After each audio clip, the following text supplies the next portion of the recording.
gardienne niyo nibuka ko akantu twiga 1 twiga 2 twiga 3 tugeze kuri 4 mbona ko mwigisha atazi kwandika ca ndacapa triangle sino vyibagira ari tuntu tuba ku mwana nkamura ko mwigisha atashoboye ndagicapa nibuka ko papa abiravye acara kosora ndamubona ko afise ubwenge bwinshi ni gute yataye ibintu vyabereye ku ishure aye madetail muri bya vyumba by'abapfumo ni catastrophe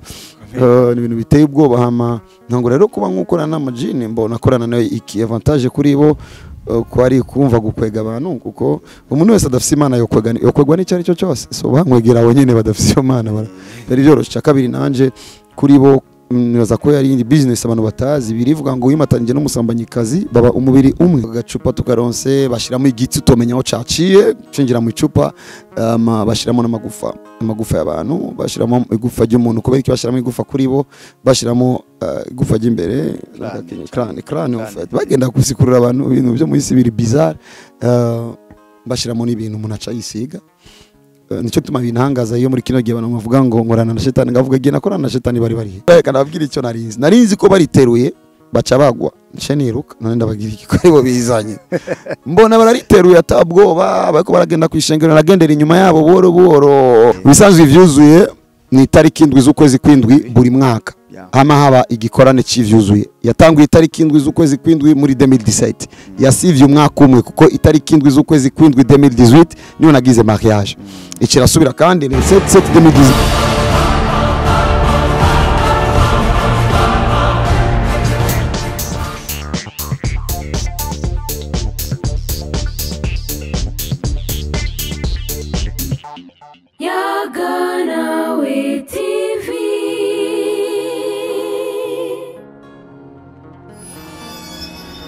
Shalom bakunzi bacu bakunzi ba televiziyo yanyu televiziyo yacu ni Yaga Nawe TV nkuko mubizi mwamaze kuba mubibona ko twamaze kuba tugaruka imbere yanyu ugira kandi n'ubuntu tugiriwe n'Imana nashobora byose n'ubuntu Imana iduhaye kongera kugira umunsi mwiza bivanye naho muherereye bamwe n'igitondo ciza abandi n'umugoroba mwiza tubanze tubipfurize amahoro y'Imana mu mwanya tugiye kumarana ngaha mwamaze kunyumva ni jewe Alendi Kumana turi kumwe mfise umutumire adasanzwe umutumire witeka umutumire yasizwe amavuta n'Imana reka mbanze ndamuhe ikaze n'ikaribu abanze aramutse abakunzi ba Yaga Nawe TV. Murakoze kunyakira kuri Yaga Nawe TV tugiye kuyaga namwe rero Imana ibahezagire ndabaramukije mugira amahoro y'Imana. Ni nuburyo Imana yafashije kugira abantu baze barayaga kugira dushinge ino televiziyo Yaga Nawe ni ikibanza tuza turaha abantu bayaga ibitandukanye. Turaguhaye ikaze ni karibu. Murakoze cyane turi kumwe rero n'umukozi w'Imana kanatsinda ntaco twotangura tubanze gushira Imana imbere reka tubanze dusabe prophet abanze adusengere aturagize amaboko y'Imana ku mwanya tuza kumarana hano hano. Turagushimiye mwami Imana yacu igihe cyose turonsa akaryo ko kugwamagara izina no kukuvuga twiyumvira kenshi kuri wowe Imana ihambaye ataco warubuze Imana ihambaye ufise vyose ariko wemeye kurondera abatwebwe twari turabansi uratwironderera bice muri Kristo Yesu tugira abawe ko utwemereye ukatugurira ijuru tego turavugira mu cyumba turi kumwe n'abandi turakwinginze ngo barabe byiza kuri yangabire yitwa ubuntu rubwo buntu uyu muntu ntabe uciga urubanza ariko ahabwa akaryo ko kwizera kugira ngo abe muri liste y'abatabagwa imbabazi zose tubonekeko abantu baba muri byinshi kandi bakeneye ubutabazi bwawe Mana icyoma ukagirira ubuntu umwe babiri batatu cange twese tukabona udukoze kwinyuma rino sengesho bizobana bidutera intege kugira ngo tuguhamagare igihe cyose na cyane ko birivuga ngo uzo kwambaza izina ry'Uhoraho wese azokizwa niryo zina rero tuko turahamagara birivuga ngo amajwi yose yature indimi amavi yose afukame indimi zose zature ko Yesu Kristo aruhoraho ko tuguhamagaye uhoraho bana natwe kandi twiyereke no muri uyu mwanya tugiye kubamo tubone kugira neza kwa mu izina rya Yesu Kristo amen murakoze cyane bakunzi bacu bakunzi ba Yaga Nawe TV muri kumadukurikirana namaze kuba nakira umutumire wacu witeka nkuko mumaze kumva ko yamaze kuturagiza yamaze kudushira mu maboko y'Imana. Prophet Joshua sinza gusaba ngo mwisigure cyane kuko abantu benshi barabizi ariko tuza kubana mu gihe ciza mu gihe twifuza ko muza kudushingira intahe y'ubuzima bwanyu bwa kahise mbere gushika no kuno munsi aho muza kutuyagira canke mutwereke inzira Imana igiye bacishamwe canke ibitangaza Imana igenda ibakoresha. Twashaka rero mufashe canke mudufashe mudukundire mubanze mutwibutse Prophet Joshua ni umuntu ki, yavutse gute, yakuze gute, yabayeho mu buzima bumeze gute muri kahise kiwe? Urakoze. Tugiye muri kahise, navukiye muri kino gihugu nk'abandi bana, uvuze ko navutse nk'umwana ucamva ko nagira ubuntu bwo konka, nagira ubuntu bwo gukina nk'umwana mu bandi bana, ibyo umuntu adashoboye kuba yarabonye n'amaso ariko abonye biba ku bandi akavuga nibaza ko nanje nakubaganye nk'aba, canga ivyo yumvise abavyeyi bavuga bakiriho cyane cyane kuri twebwe takibafise, ukacuvuga nakuze gutya. Bivugwa cyane ko nkiri mwana muto nakunda kuririmba mu gusaba ikintu, barambye n'akarimbo nakunda kuririmba ngo Noel Bonane na Skianja, sigura ngo ibyo kuririmba biri mu bintu byatangiye kumboneka ko biri mwana muto. Ndakura nkura abandi bakura, ndiga gardienne niyo nibuka ko akantu twiga 1 twiga 2 twiga 3 dugeze kuri 4 mbona ko mwigisha atazi kwandika ca ndacapa triangle, sino vyibagira ari tuntu tuba ku mwana nkamura ko mwigisha atashoboye ndagicapa. Nibuka ko papa abiravye acara kosora, ndamubona ko afise ubwenge bwinshi, ni gute atari ibintu vyabereye ku ishure, sinari bwagira ubwenge kumbe ndigitangaza. Ndakura rero nk'umandi bana, nari umwana mu bana bitonda ariko ndiko byari biri n'umwana bitonda abana badakubagana. Uko nagenda nkura gusavuga ko nari umuntu ashavura cyane, ukanashavura cyane ngo bankubise naramena ibiyo vy'amazu vyizu yose, niko bavuga ngo narashavura cyane, ariko nari umwana atekereje cyane, yagiye shavuye ngo byaba ari kibazo. Ndabandanya amashuri ya primaire, deuxième, troisième nayize mu Ngagara muri quartier 3. Habibiye vy'amagume tutorinda gusubiramo, niyo parti ya kabiri y'ubuzima bwanje, haba kuva mu quartier muja mu yindi, kuva mu quartier muja mu yindi, nitwo uvuga ivy'amakartier kuko muri uwo mwanya tuko turasigura Imana tugejeje, tuve dusana ibicapo bitakenewe mu mwanya udakenewe. Caniga parti ya 4e mu Cibitoke ya hafi ya Centre Jeune Kamenge, mu nyuma parti ya 4e ndayiga mu Buyenzi kuri Jumuiya, 6e nja muri secondaire ngira electromécanique kuri lycée technique Saint-Luc, pratique twasukora kuri ETS Kamenge. Nibwo buzima ariko iyo mbere ko nshika mu kurangiza amashuri ngeze muri 8e mama wanje yaciye apfa, papa wanje acapfa muri ngeze muri 9e. Donc DJ parti y'ubupfuvye, parti yo kuvuka, parti y'ipfuvye kiri muto, birumvikana ko bitari vyoroshe, harabaye kwipfuza kwiyahura, harabaye vyinshi, harabaye gutabwa, ndo umuntu nahuri impfuvye cyane ko nabibaye mu gihe kirekire, harabaye mu kwifuza gupfa, harabaye kubona ko abantu bose ataco bamaze. Ingira periode yo gutangura kumenyekana mu ndirimbo, nigi natangiye kuja mu ndirimbo, atangiye kwinjira rero ivyo gukorana n'isi y'umwijima. Nibuka ko nabyiye umupfumu ngo ndafise abantu nosorera shetani na hatorinda kubansaba, ico gihe ari list y'abantu bose batadufashije turi impfuvyi. Ego umva ko inzigo yaciba nyinshi, donc umva ko nacengira nico biti inzigo, ariko mu nyuma ndagirira ubuntu rero. Imana iramagakiza inyuma yo kubana n'inzwi nka Suguje Tishweke Obama mu baririmbyi. Nakoze byinshi, nakoze Amida ndagukunda, Dr. Cloud, Dembwa zaba bijaga baso na Farias, zivuze gusa izo bamwe barabonye abiwacu muraho mbe muraho, ndabatasha biwacu muraho, yarakunze muri ngaha mu Rwanda n'andi. Ryo nabane batazi burya ari igihe bajya abantu mumva mu baririmba mu Rwanda ba Riderman, bajya bataranatangura mu ntango, twari dufise team yitwa East Africa team, yarimo we Riderman, yarimo umuntu yitwa Emino aririmba raga, yarimo undi yitwa Dr. Jack n'umuproducteur yakora indirimbo mu Rwanda ariko yaraje mu Burundi igihe kimara akorana nga mu Burundi arapfira nga mu Burundi. Harimo Sambeti, harimo undi nawe no kwibuka, ariko twarakoze n'indirimbo nyinshi zitashoboye no kumvikana. Uva experience yo mu ntango, indirimbo zonga muri Debi nari mpari, indirimbo zariya muri Debi nari mpari, narimo ndi bantu rero bari mu ntango ya zino. Prophet, reka tuze guhagarara mu gihe cakahise, twandi duhagarare mu gihe kimwe. Mwabivuze ngo mumaze kuja mu muziki, turabizi mwaramenyekanye, natwe turi bato twakuze tubumva nka Suguje, twumva imiziki yanyu, twumva muri abantu bakunzwe cyane. Muravuze yuko mwageze mu gihe mutangura kuja mu gihe c'isi y'umwijima, mukoresha n'ivyo twakwita amareba cyangwa ivyisi cyangwa inguvu zivuye kwa satani. Dushaka rero mudusangize canke maka briefing y'ingene vyari bimeze, y'ingene vyagenda, yugihe uko ingene mwabibayemwo kugira tuze gushika neza na neza n'ingene mwabivuyemwo. na manemeza abantu yuko iyo ngiriye ubuntu nkashinga inavyo nabayemwo mvuga incamake gusa abantu bamenye ko twavuye abantu ahantu habi nitobe duvuga ibintu biza gutuma banavuga ngo kumbe shetani tugende tumugerageze natwe cyane cyane ko tumaze kumenya ububi bwiwe igihe twabibamo twabibona vyiza incamake sivyo nari nateguye kubamo je narumva ko kuririmba kwanje kuzonkura mu nzara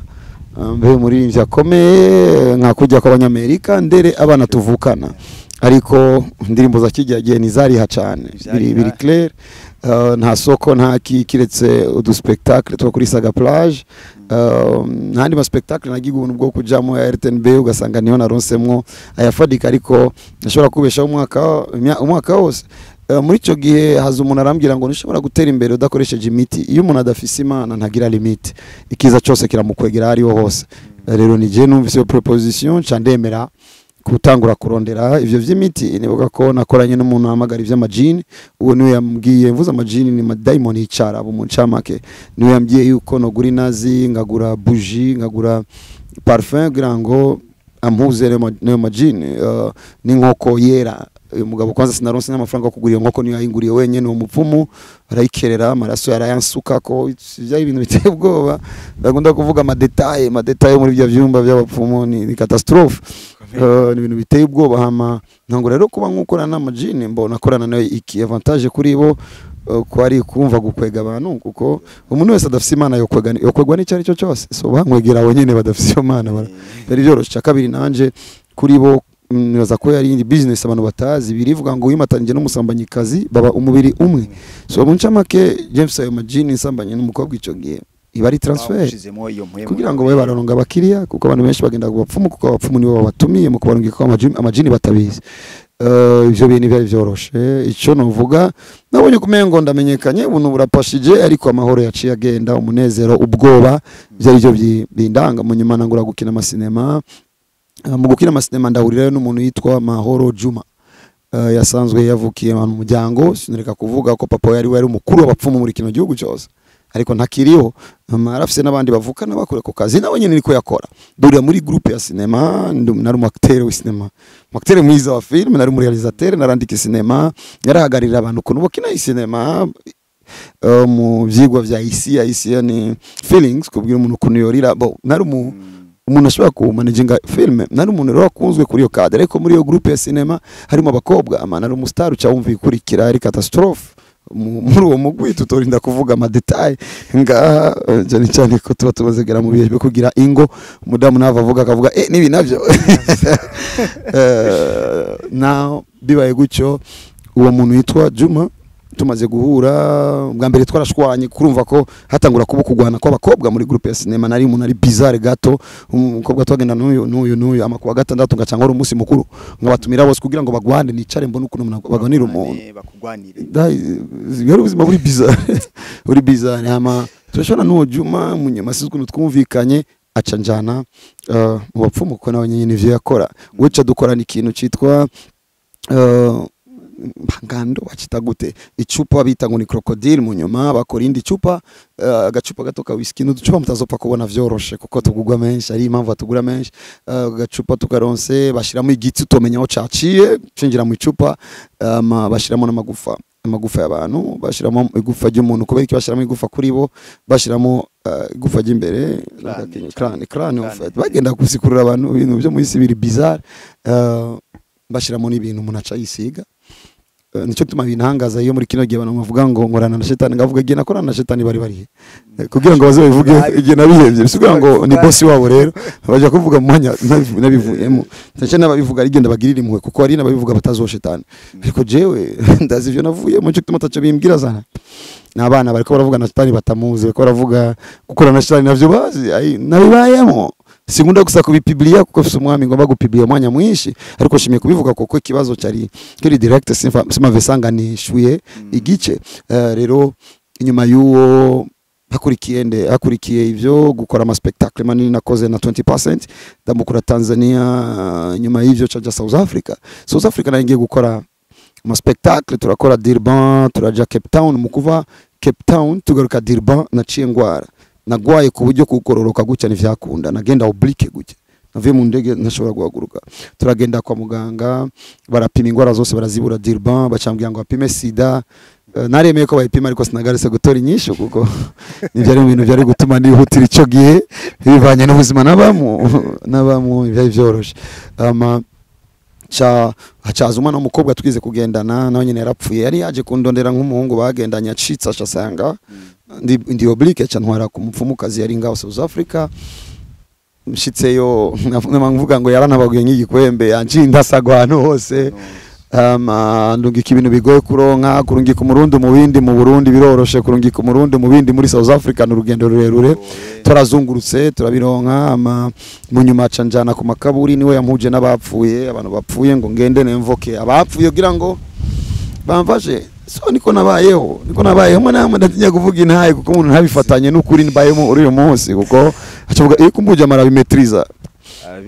ndashima Imana yuko iyo abantu babikese gutyo ndabatahura ndavuga okay na Musa yatanguriye kwa Farao aramenya faiblesse y'Imana ziwe ahuye n'Imana y'umuriro aramenya Imana ikwiye gukurikirwa so ivyo ndabikora nibuka ko twakoze byinshi South Africa niho naciye nkora album yitwa My First Love I'm proud of ndirimbo zakoreye South Africa ndagaruka rero ngamfise album ivuye South Africa kuri aeroport baranyakiriye mbonye ni big star aho naje mu kwezi kwa gatandatu 2012 ndinje mu gisagara ndaje gufata akarere nani mu bantu no kwiradio sinagenda ico ushatse kigendera rigikora kuri telefone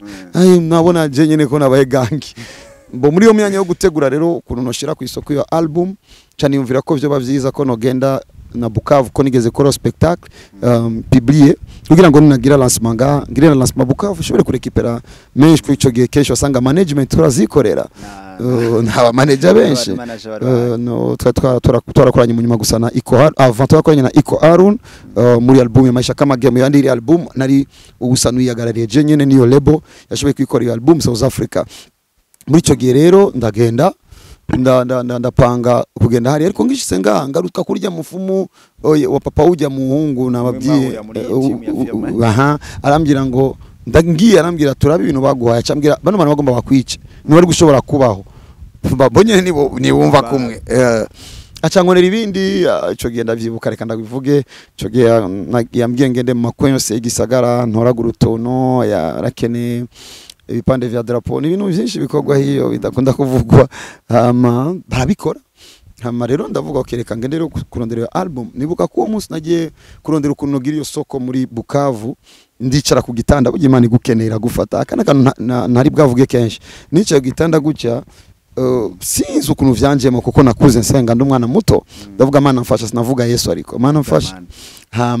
ndagenda ndafata n'igihe cupa ndarisiga ndavuga ko ngiye hanze ninagira naritwara no mu ndege narajana najyo ariko ico gihe sizi gituma narajana najyo mu ndege South Africa nagenda najyo no Mustafa indege ubwa mbere South Africa nagoma mvuga ngo none Imana indege Imana reko bitikonzi ko twayegere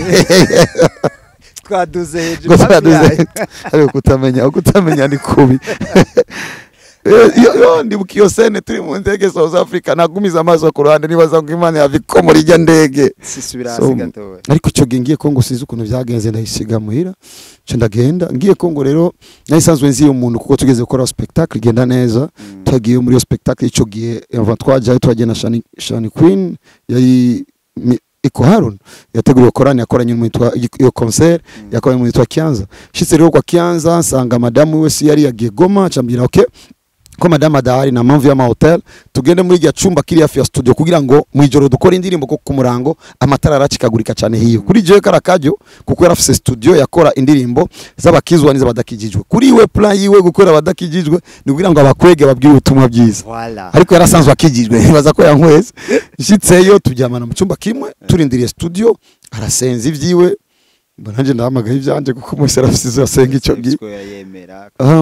Umunsi wa kabiri candota indoto. Muri iyo ndoto mbona ndi kuri podium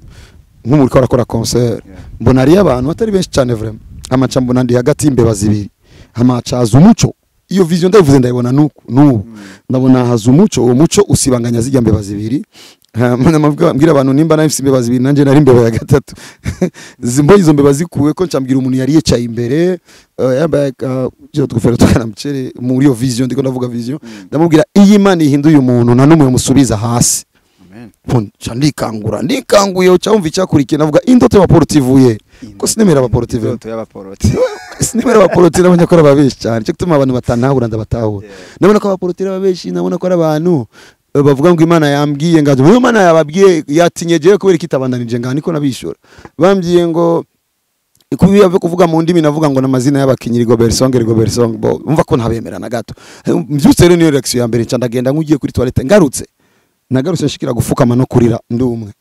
ubu bisaba ko ntahura iyo force yamfashe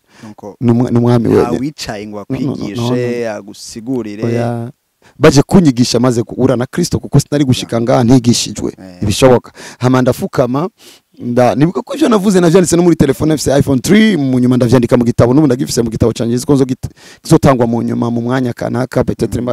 mu zabukuru cyane kirimo vyinshi umuntu fa kuvuga muri public hama nandikamo ivyo navuze Mana mbabarira Yesu ndakwakiriye muhemu yera nyobora najyo jambo manura abantu kwivugira kuko nanje jarampinduye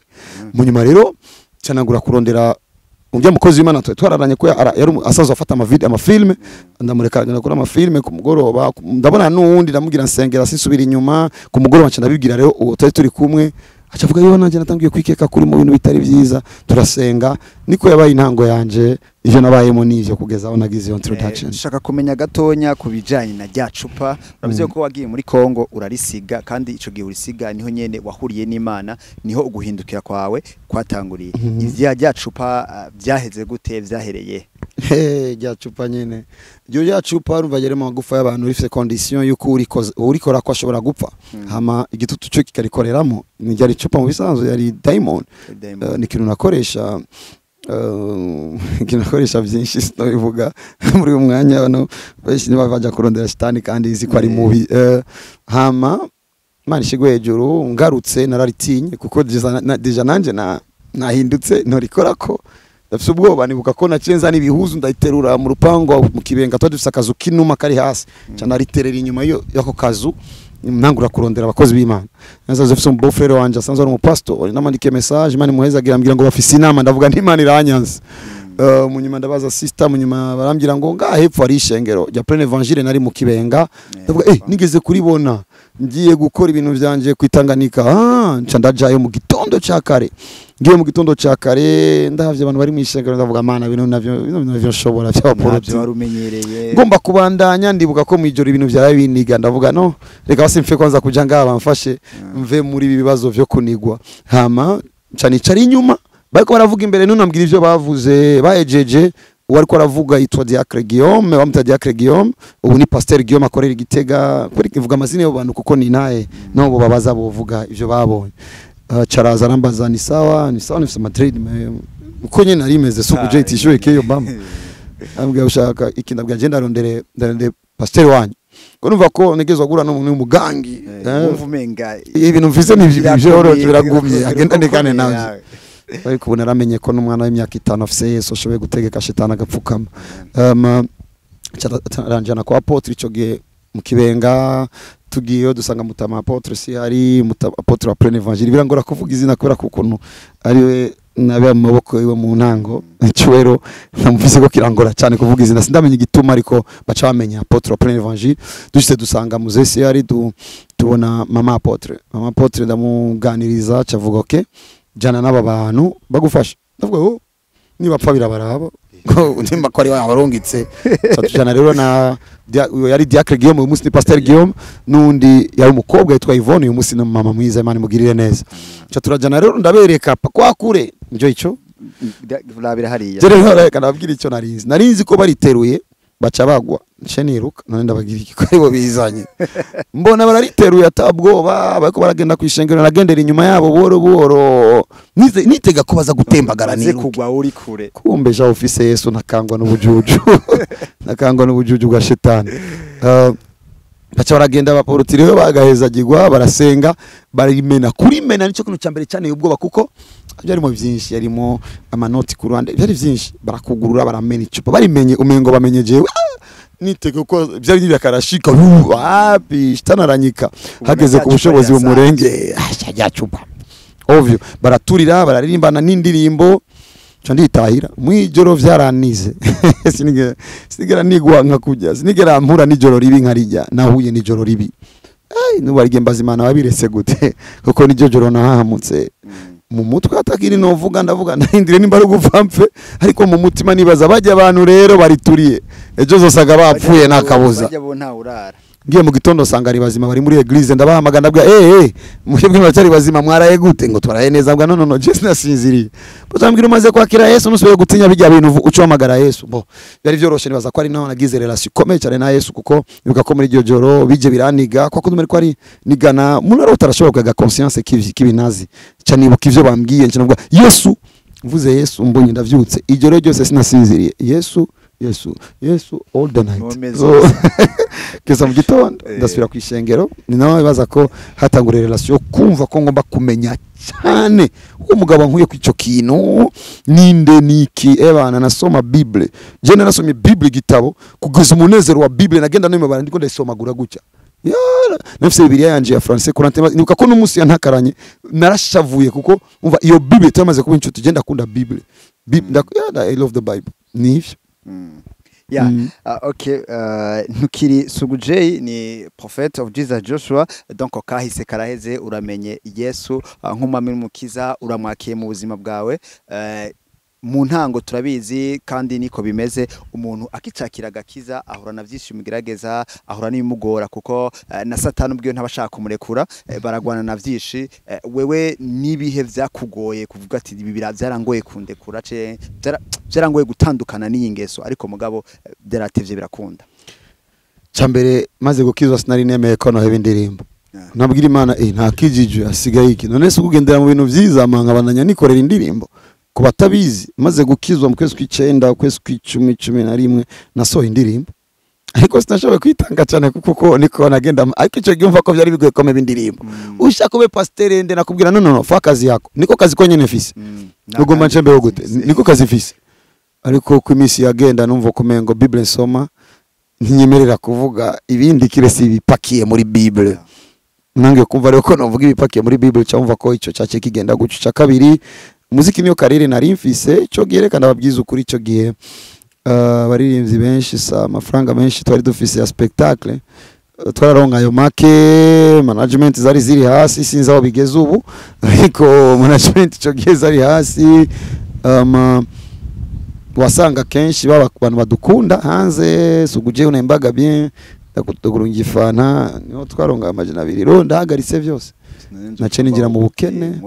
inzara cyamura n'umukristo arambira ngo yeretswe uvugishwa ngo bazonye ibimpuzu zose ndavuga abaproti mufise ingorane banyi ibimpuzu zose nanje mpevye kuririmba n'amafaranga afise barazinyivye seriously cyane ngura kwambara ipantaro imwe n'umupira umwe ivuga itangura kuvuga ngo Joshua Sugujei yakubititse mba naco gihe nari kongira umwanya mwinshi wo gusoma ijambo no gusenga nivyo niyo situation gusohoka muri ivyo bihe kutamenya kugeza abashika mu bumenyi ntamanemeza yuko ingorane nagize mu ntango zimatanye no kutamenya kuko inyishu nyinshi ifishe uyu munsi zimatanye no kumenya Yesu neza amen ari ijambo rivuga diti cyangwa shaka udusobanurire bavuze umuvugishwa canke bakavuga umuvuga butumwa pastor canke prophet ayo majambo abiri arafise itandukaniro kugira ngo abantu batahure kera tutaraja muri Nouveau Testament Yesu ataraza murabiswe imyaka yarugwa avant Jésus-Christ et après Jésus-Christ tumva twita Nouveau Testament twebwe kuko Nouveau Testament ni a partir y'umunsi Yesu mwijoro yagize igikombe Nouveau Testament itangurira ngaho niyo byatanguriye isezerano rishasha kera abavugishwa bari bariho abavugishwa rero cyo kimena bavuga butumwa kuko ni ministeri ya mikora arakora ibintu bitatu Imana asiga ko amavuta umuherezi hama bagakurikira umwami umuvugishwa mu muherezi barasigwa ko amavuta bavugishwa rero bafise role no gukorana n'abami imbere no gukorana n'igihugu n'abanyagihugu kugira ngo bavuge icyuvuro c'Imana ngaho kuko Imana yagombe umwami w'abantu yategezwa kugira uvuga ivyayo mu bantu niyo role yari umuvugishwa hama tuje rero mu isezerano rishasha baraziko na Yesu bamwita prophet igihe Yesu yahuye nabajya abantu babiri Emmaus 19:24 muri Luka cyangwa 24:19 Yesu ariko aragenda Emmaus bajya abantu bavuga ngo ni wowe utaza makuru ya Yesu yari umuvugishwa puissant parole puissant en œuvre cyangwa ukuntu bamwita andi bamwita rabbi hari icyo bita abigisha. Yesu rero amaze kuba kwisi arahitamo intumwa zitwa apotre umengo byari kugarukira ku ntumwa ni za Yesu, ariko Yesu amaze kugenda ahitamo Paulo amwita intumwa, bisigaye ngo kumbe Yesu aratanguye kugira izindi ntumwa. Apotre rero mu banyefeso Paulo cyarabisigura avuga wapfuye niwe yazutse yaduze bamwe mu banyefeso 4:11 bamwe abagira intumwa abandi ari wa apotre abandi abagira abavugishwa n'abantu bagizwe abantu bigize uwigize arago wagizwe aragaheza gigwa abandi abagira abavuga butumwa evangeliste abandi abagira abungere abapastor abandi abagira abigisha. Amaze kubagira abatandukanye nibokora ibisa kuko igihe yagize amaboko n'amaguru yaraziko atazokora ibisa, rero igihe yabikoze gutyo nibokora ibisa naho bavuga umwami umwe. Intumwa rero zifite role yo kuja ahantu atabutuma buravugwa bagajanayo Yesu niyo ntumwa, canke bakajana Yesu ariko aravuga kutariko bakinjizayo revelation zima ni ntumwa z'Imana mu gukosora ico kintu ngaho niyo ministere ya apotre. Andi bakavuga ngo amashengero yatangujwe n'intumwa n'abavugishwa, biswa ngo muri Bible yameza ko amashengero atangugwa n'intumwa n'abavugishwa. Hama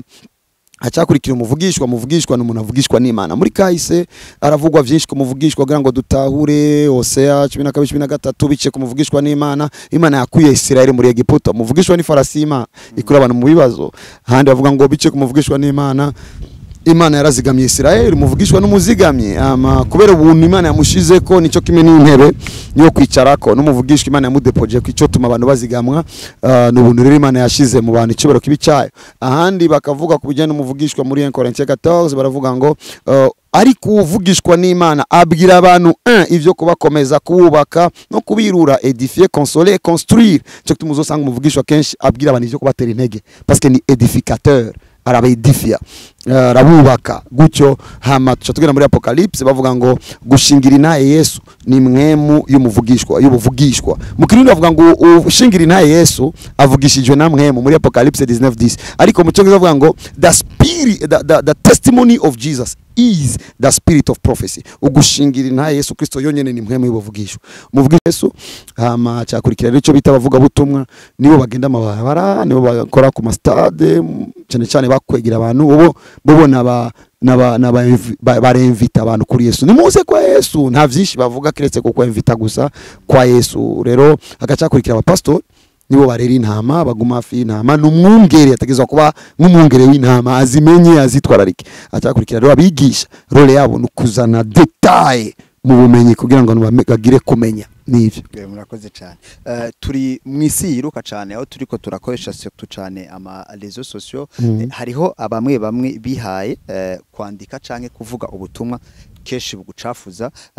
bagutyoza ce bagutuka ku buryo bamwe bateba bakavuga yuko ushobora kuba ukoreshwa ngo n'amajini canka navuga yuko ushobora kuba uri umufrimason. Harimwo bamwe nabavuga butumwa afise n'amashengero mbese bakavyigisha no masengero yabo bavuga yuko abayoboka amajambo yawo vuga bamwe boba bariko barayoba. Wewe nka Joshua umukozi w'Imana ivyo ubivuga kwiki? Kubera ko ari abantu b'imigwi myinshi ntegereza kuraba uwavuze ninde. Avuze umuntu yarakeneye ko bamuraba ndamenya ko yambonye boss yabonye ko isura yanje ayishize kuri kuvyiwe baza kumuraba uyo muntu mugira kiretse kumubwira ngo areke kurondera hatariho. Hari umuntu yamvuze muri eglise birashobora kuva kwishari kuko Imana iteje umuntu imbere nyeshari nibazobura birashobora kuva mu kutamenya kubera ko ndiko ndakorera mu kirere atamenyereye gukoreramo canga abona ivyo atamenyereye kubona. Iyo abari muri erreur kuko nta numwe yarungiswe kwigisha Joshua mu ishengero vyari vyiza bigishije Yesu Kristo kandi inyishu nziza yo kuzibera abantu kumva ikinyoma no kubigisha ukuri. Ariko kenshi namambona abo babwiye ngo nimukurikire Joshua n'ikinyoma babari babandungikiye ko baca baza kuraba bakaja basanga bababwira ababesha bakaca bagumayo. Nimigwi itandukanye rero je ico nabifata ko ni kimwe nuko igihe Yesu yari kwisi abamuvuga nabo nyene bari abasenga abafarisayo. Donc ama Yesu akacavuga ngo nimba vyabaye gutya ku giti kibisi bizogenda gute ku giti cyumye. Bisuga ngo turiteguye ko uko bamuvuze nabi batuvuga nabi. nico gusa nabifata ko kuko kuri nyakuri mbanda kuzije mu mutima ntayige nicara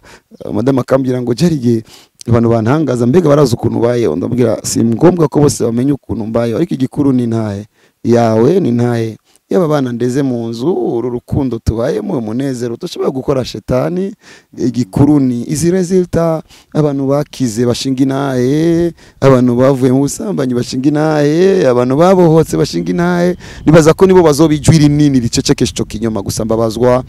nabo bantu babikora kuko bareko baracintege batarakura kandi nimba uwo muntu yategezwa gutabagwa nivyo mvuze Yesu yampaye ugaca umuca intege kubera ko wavuze nabi uwo Imana nizo mumbaza je nakoze ivyanje Imana izo mumbaza uwo muntu igituma yagiye gukatisha uwo muntu birane bamendagira impuwe mbere ndanabasengera abantu bavuga nabi ndabasengera cyane nibuka ko nabyimana Mana wibuke ko utigeze umbwira ko naje ngo abantu bagira ingorane wambwiye ngo randungitse abantu batabagwe rero uyu muntu nawe yantutse nugira icyo mukora ku bwanje umubabarire kuko wanyigishije kubabarira rero mubabarire hama ikindi kubera ko sanzwe nzi neza cyo bavuga muri Bible urogose kuri mwe muyera bavuga ngo abakozi cyamaho kenshi namambwira Imana uyu muntu ntiyavuze mwe muyera afata ko yavuze jewe ubundi jewe antutse birumvikana ubwira mubabarire niko senga amen jambo ry'Imana riravuga ngo mu gihe c'imperuka hazoza donc abamwitirira donc abigisha b'ibinyoma kandi bazoba baje kuzimiza abantu kandi tukaba tuzi yuko amashengero menshi migisha cyane mugena bavuga ko turi mu gihe c'imperuka umukristo nyawe canke umuntu aciye ubwenge mwo muhanura iki canke mwo migisha iki kugira ashobore gutahura abo bantu abaribo biraryoshe kuko ijambo rinyinjiyemo muri uyu mwanya nizera ko Imana irimaye kubw'impamvu rivuga intama zanje zizi ijwi ryanje bisanzwe umukristo ukuri amenye ijwi rya Yesu bisigura ngo ninavuga ategezwa kumva ijwi rya Yesu muri jewe atagyumvise ntakurikire intama za Yesu zizi ijwi rya Yesu je namanemeza abantu yuko riske sabavugisha ibinyoma kuko torabwiye ko bazobaho bazonagwira riske mbi n'abakristo b'ibinyoma bazogunyuma bavugishwa b'ibinyoma kuko mu Kristo ukuri Joshua niki ku mukristo ukuri ku mukristo ukuri Yesu n'umwami wiwe Joshua ni gikoresho Yesu yashize imbere yiwe bisigura ngo ni nk'ukuboko basi kwa Yesu kwamuboneke ntakwiye gukurikira rero kuno kuboko akwiye gukurikira uwo Yesu umukristo ukuri akurikira Yesu akaca mbona jewe nk'ico gikoresho ku buryo jewe nkozi bitawanye n'uwo Yesu we yemera acakura ko x kuri jewe ariko nimba umukristo yashize amaso ku muntu je ndahura n'abana kugira ngo yambye kugira ngo mbohoka dusambane ndavuga nawe ari umukristo w'ikinyoma wigeze kubona Yesu abohora umuntu amusambanya naho nyene ari genje mbwira n'umukobwa nabwira n'ukuri mbabarire sindaguciye intege nikubera ko ugomba ko nemeza ko ujya mu pastori ari we yakugwishije nimba nawe wamugwishije niko utemeye kwambura impuzu ngukeneye kubohoka wabone ko kuva bagusambanije wigeze kubohoka kangahe so abantu bareke kuba Kristo b'ibinyoma iyo nico cyonyine bagira umutima kuri Yesu Kristo nigishije ikintu kivuga ngo Saturne na Jésus burya dispensation mbabare ndakivuge dispensation muri Bible ni ide ivuga igihe ni siguro y'igihe Imana yashimye kwiyerekana abantu biciye kuri revelation y'ico gihe muri yo periode ikashima kumenyana n'abantu muri ico gihe dufise dispensation indwi dufise l'innocence aho Imana iremye Adam na Eva na ba innocent bari ngaho ni baziho shetani baciye bahura nawe n'aba innocent bagwe mu mutego ni dispensation yitwa innocence tukaca tugenda ku cyo conscience ibarakoze icabagize conscience tugiye muri gouvernement Imana ivuze okay mwitwara rikerera ibintu kuva kwa Noah tugiye muri promesse nindi dispensation Imana igendanye n'abantu muri ma promesse inyuma yaho tugiye kuri la loi amabwirizwa Imana igendanye n'abantu bice mabwirizwa ikiva amabwirizwa igendana n'abantu muri no periode muri dispensation twita église nucuva ngo Imana igendana nanje mabwirizwa ngacagiye oya ni Imana nyene ariko muri no periode Imana igendana na église revelation église rero ni Yesu Kristo twakira turi mu buntu bwiwe hama tujana n'Imana biciye muri no dispensation inyuma yihakurikira dispensation royaume aho Yesu azoza kuganza Jerusalem kiretse ko no umuntu ashoboye kubana na Yesu nk'umwami alors muri zo dispensation zitandukanye Imana yashimye kwishurira abantu muri zo nzira umuntu ategerezwa kumenya igihe ni cha église église ifise umutwe ari we Yesu Kristo reka tuyoboke Kristo anze ya Kristo na buzima buriho nico cyonyine abantu bareke kuba abakristo b'ibinyoma abavugishwe nabo b'ibinyoma baragowe I tell you the truth ufite umaze guhura n'Imana uhanura umuntu kudafitina n'ukuri nimba umuntu yumva ko akeneye ifaranga isi imaze korosha cyane kuronga ifaranga n'abazi koga bararonga ifaranga isi yaroroje ibintu bagende boge bagende biruke bagende bakina imipira bagende bakore mechanic God can bless them ariko munafsina akicara akabeshera Imana eri niyo yavuze muri Bible ucumuye ku muntu asaba imbabazi Imana wacumuye ku Mana asaba imbabazi nde umunyabwenge areke bagirageze indi ntambara pani ntambara na Jehova Imana yica kujya umuvugisho w'ikinyoma yiyubare kuko nibiteba uw'ikinyoma Imana iramenya nibashobora guteba imyaka 10 ikinyoma no mu Burundi tuvuga ngo ikinyoma kimari imisi 40 mu Giswahili ikinyoma kimari umunsi nikimara umwaka mu Kirundi umunsi w'igisuma ni imisi 40 mu Baswahili ikinyoma nigiteba imyaka 10 ninga ndiko ndavuga ubutuma abanyabwenge barazi ko bidashoboye gutena imyaka yose abanyakinyoma ibikurikira barabavumbura ejo y'abagore babandi barabavumbura it's very easy murakoze cyane Prophet Joshua wotubwira iki kubijanye no kwizera ni ikintu cyagutse cyane mbere nicyo kigize umukristo ariko kirimo ingorane nicyo namanemeza abantu nacyo numva ko novuga Bibiliya ivuga ngo uwaturisha akanwa kiwe Yesu ari umwami ukwaturana gukoresha akanwa akizeresha umutima ukwizera si affaire yo mu munwa kuko birivuga muri Marko abantu banyubahisha iminwa yabo banyizeresha iminwa yabo kwizera ni affaire y'indani hama tuvuze rero kwizera kuboneka gute ukwizera ni ikintu kitari ngaho ariko kizanana no kumva twarumvise cyane tuburaba n'abavyeyi bacu ukuntu batambuka tukira bato twiga nabo kutambuka ariko nibaza ko abana bakuriye hagati mu mpene bagendesheje amaboko n'amaguru bisigaye ngo ni ibintu nabonye ni ibintu numvise nimba kwizera rero kuzanana no kumva byategerezwa kuba ibintu biri mu bwenge apana ubujuju ubwenge bwo kumenya uwo wizeye kwizera ugategerezwa kumatana n'ubwenge be mu mutima dore ngo tuvuze kwizera rero kumatanye no kugiza ubumenyi nico gituma je namambwira abantu kubijanye no kwizera Yesu Kristo si ibintu byo ganda mwizeye nico gituma abantu iyo bakicizera bacasabwa kuregwa kugira ngo bamenye uwo bizeye kukwizera nyako gufise imizi gufise etape zitanu kumenya uwo wizeye kuko ukuzi n'utakuzi nibagufata kumwe bamenye Yesu rero cya kabiri kumenya igikorwa Yesu yakoze nico cya kabiri ni etape nziza yagize iki yarampfiriye gusa oya yabaye umukene kugira ngo gukena kwe kuntungisha igihano kinongesha amahoro cyagiye kuri we singihanwa okay mu mishishago iyo narakize iyi ngwari ishaka kwiki umva ko nakuze mu kumenya igikorwa yakoze icyo gatatu niwe mukiza wenyene kujya mu ishengero kugira ngo nkizwe kujya mu ishengero kugira ngo menye uwankijije icya kane kwemera ko ari we umwami amaze kuba umwami agize no gutanga amategeko nukugira iki kumenya ivyo avuga hama kumuyoboka uko niko nitakwizera iyo ugeze muri zo etape bita equilibre mu kwizera ushoboye kuzana kugaragaza ijuru kwisi navyo tuko turabamo amen mu kurangiza ikiganiro cacu reka tuje ku yindi point hariko rategurwa sinzi ko tuza kugita ihiganwa canke tuza kwita igikorwa ca ivyuzuye award kizoba mu kwezi gutaha cyateguye gute coroganije gute hazoba mwibiki mwagiteguye mwisunze iki cyangwa kigamije iki wow ndigoroye gato kuko uvuze kintu kicyuzuye muri mwanya bisanzwe ivyuzuye ni tariki indwi z'ukwezi kwindwi buri mwaka hama haba igikorane cy'ivyuzuye yatanguye itariki indwi z'ukwezi kwindwi muri 2017 yasivye umwaka umwe kuko itariki indwi z'ukwezi kwindwi 2018 niyo nagize mariage ikirasubira kandi le 7 2019 yamiba rero buri mwaka ico gikorane kizana abantu benshi gikusanya abantu benshi Imana ishigwe hejuru ico yangize iragaheza gigwa ico yangize ku mitima y'abamaze kumenya ico yangize bakaza n'ubuntu by'Imana n'ukuri sinogira ico niratira ariko ko yakingize iragaheza gigwa yangize igikoresho cayo gikusanya abantu benshi cyane ishigwe hejuru muri ico gikorwa rero turavuga kubera iki kitoba koko nguko Imana yambyiye icishengero ryose kuko ishengero ryose si about church ishengero ryose n'abantu bose bavuga Yesu Kristo nico gituma nuba abantu bose n'amashengero yabo ndavuga kugira ngo tugendeyo kuba pastori bose n'abaprofete bose tuvuga ubutumwa twoharara kandi igikorane cy'umunsi umwe tugire gute reka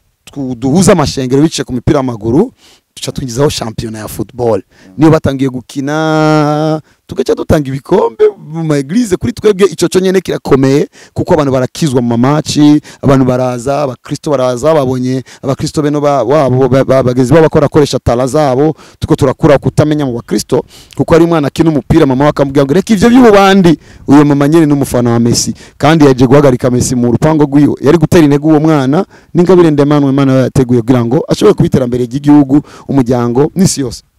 mu kuronga no mu gushika kure.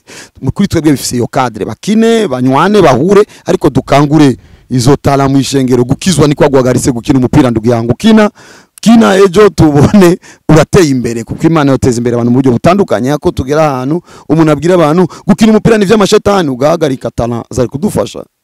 Ico ni cyambere. Hama cha tuvugarika twinjizemo n'iki n'indirimbo muri 2022 nibaza ko 2020 ariho Eden Banga yatwaye igikombe cyangwa 2020 nibuka neza, niwe yatwaye igikombe, yatwaye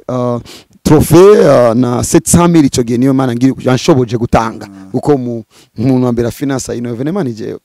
Hama duhejeje iyo ndabona kumengo biri mu gicapo ciza, reka tusubiremo kandi ico gihe babigenza gute. Abantu baratora amazina atandukanye twashize kuri page y'abantu babisavye, abantu bagatora. Hama tubonye mu mwaka weze Yannick niwe yatwaye igikombe, yatwaye moto. Tuvuga ko igicapo mengo kiguma muri kote imwe, reka tucagure. Mu gucagura tuvuga reka tuve rero muri uko competition tugende muco bita award. Niyagera gukora competition tuzoshira ingoma nga abantu baririmbe, abantu babibonere. Ariko ubu ko tugomba dushimira abamaze gukora, reka tuvyite award. Tugire gute dushimira umwe? Oya, tuba tugize limite.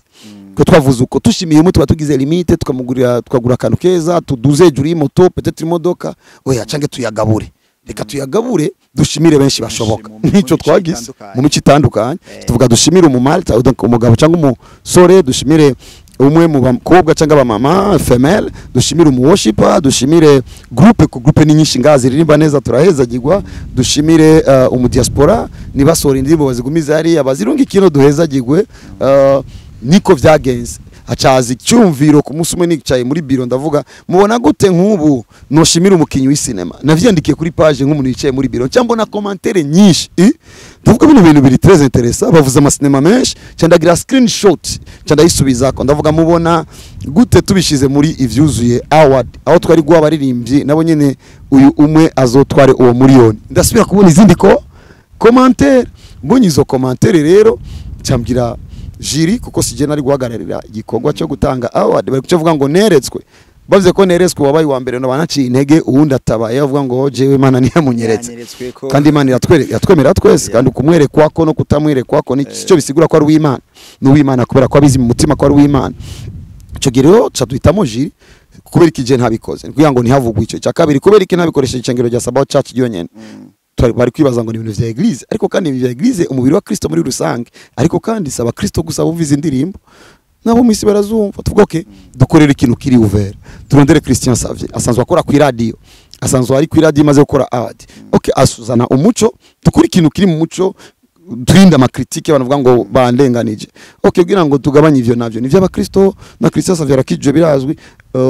asanzwe asengera kwa Apollinaire. Tuzane Big Zoe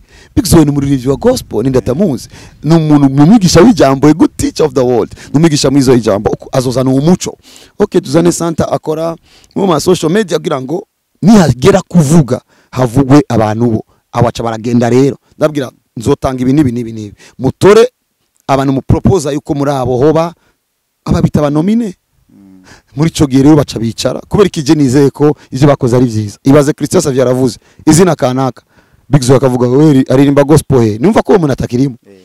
Santa aravuze ndamuzi babiri kuri umwe aca arengana. Undi aravuze kanaka uyu mukuye nubwo abere ndamumvise. Oya, nuko bacavuga tugire critique basi zotuma umwe muri bo ahabwa. Turaba umuntu yamaze gusohora album, ibe critique 1 tuyarurire point kanaka, ya kabiri umuntu afasha abantu, donc indirimbo yiwe yamenyekanye ku buryo igiye mu gikorane ifasha benshi. Hama bace bahitamwo n'uyu, uwo rero bazohitamwo twebwe kuri uwo munsi tuzomumenya. Jiri rabizi yo shingira inani narababyese cyaka kumenya ikintu na kimwe, je cyaka gutanga icoka ayo mashika kugashimwe gusa nico mumbaza mukore.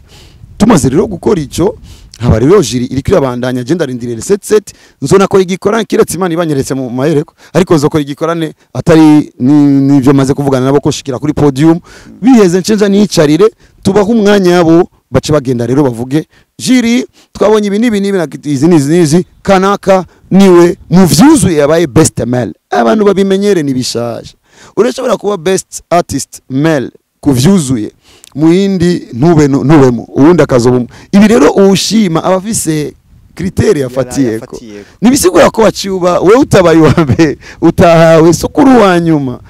muri abambere mwese ariko umwe yahawe agashimwino uwundi ahabwe hari ya generalisco ninaco nizeye ko barinje baza kubigumbira babibona ivyabo kuko igikuru ni kimwe na shiramwe nimwe njya gusaba ifaranga ryo gutanga nayanje ni nkuko bayandekeye no yafungura ariko nashimye rero gushima kandi gushima rero nibo noshimusha shima mu buryo numva ko noshima muri rero ko twabishize mu muco ungana gutyo babiryoreregwe kuko ndafise indoto kubona buri mwaka basi ko ariyo indi twinjije tuvuga ngo yitwa popular aho rero abantu bemerewe abo bose bazotugwana jire ariko muri abo bose abantu bazonika SMS umwe azotugwana ama SMS menshi acha yitwa popular w'abantu batwe ku social media azoyakunzwe n'abantu uwo kenshi ni nkuko yatwaye Yannick Makweze ni wakuzwe n'abantu batoye ndifuse rero muri kazoza abantu nkabo umwaka wohera kuvuga nakuzwe n'abantu nivyo hagaca atana imodoka that's my dream amen imana kibeza prophet reka tugushimire twongeye dushimire n'Imana yo yatumye tubana mu mwanya mwiza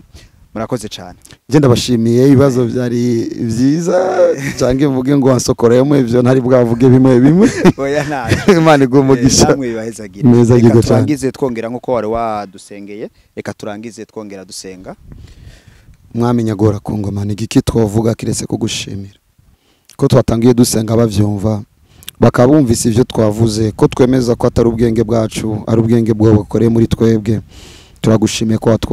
watwumvise muri ico tuciboneye turizera ko nibindi byose watwumvisemo cyane ubuntu bugiye kuboneka ku bantu batandukanye reka kino kiganiro kigira impact muri no generation n'ama generation azokurikira reka kigire grace idasanzwe y'abantu kucisanga ko bari kwagikurikirana kandi jambo ryose ryarekuwe kuko ari ryawe birikavuga ngo amajambo yawe ni mwemu n'ubugingo reka uzokumva wese yakira mwemu n'ubugingo mwemu ya Kristo niyo solution iza gutuma imwe mu ikuzimu isambugwa Yesu wamamare Mana ko ari abari ko baradukurikirana nabo nyene bo baraciye mu bigoye ko unyemeje kandi wanyemeje yuko atantu habutokura umuntu bakure aho habi Mana ko ari abantu bagifise ubwo bavuga ngo ninava kwa shetani nzopfa ko bavyumvise bakomeze bafatira ingingo ubunyene baze kuri wowe kuko na cyane twagusanze mu buzima ubugingo ezagira rero mwami nyagora ku ngoma abo twabanya bambaje ibibazo ezagira kino kinyamakuru bagirire neza mwami mu kurondera kwabo barondere baronka cyane baronswa nawe kugira ngo bazogushingira nawe mu izina rya Yesu Kristo amen bakoze cyane hamwe nayaga nawe TV ubwenge ni wo muti